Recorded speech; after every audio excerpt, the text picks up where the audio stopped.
what is your plan to lower the cost of gasoline in the United States? Well, this is something that people have been talking about quite a bit. We have been talking about energy prices for decades now, since the 1970s and the gas lines and OPEC's formation. And we have never developed a serious energy policy in this country. We never have. I mean, our energy policy is essentially written by the oil and gas companies. And so what has happened is that as China and India and others start demanding more oil, as people got nervous after the war in Iraq about supplies, the oil spot market skyrocketed, and ExxonMobil made $11 billion last quarter in profits. $11 billion. So they're doing very well, even though you're paying $3.50 at the pump. What can we do about it? Well, I do believe that we can go after some of these windfall profits to invest in increased refinery capacity, to invest in alternative fuel research. I think we should do that, and the refinery capacity is important because that can create bottlenecks that cause prices at the pump to increase. But I want to be very honest with you. I also think, by the way, that if we start having a more sensible policy in the Middle East, and we're not talking about war all the time with respect to Iran, that will have an influence on oil prices as well. To the extent that the economy is slowing down, that is probably going to lower demand for oil, and that will potentially bring prices down somewhat, although the problem is they're priced in dollars and the dollar is sinking, and that's creating a problem. So we've got to strengthen our economy. That will actually potentially reduce gas prices. But the main thing, and here's the hard truth, one of the things I try to do is not just tell people what they want to hear, but tell them what they need to hear.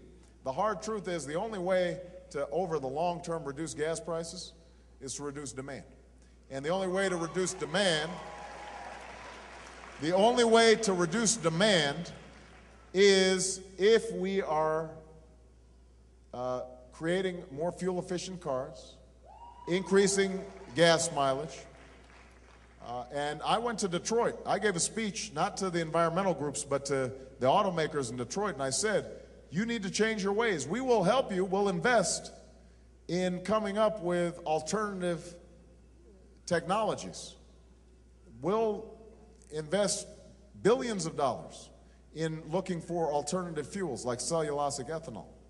But you've got to be on board with this thing. Not only because that's the only way to reduce demand and bring gas prices down over the long term, but also because that's how we're going to create new jobs. See, this whole energy sector, there's no reason why we can't create millions of new jobs in solar and in wind and in alternative fuels. And we should be producing the most fuel-efficient cars here in the United States. We shouldn't wait until the Japanese make them and then we try to figure out how to copy them.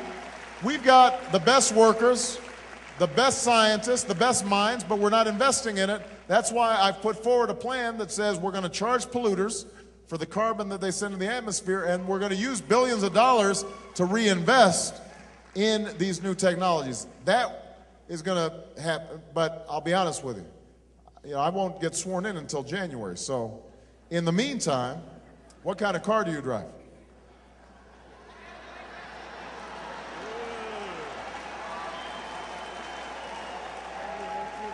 An Escalade?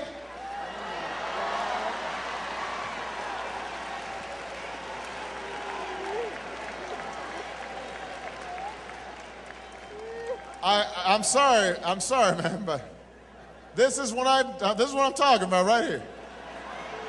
What mileage do you get on your Escalade? 8 miles a gallon?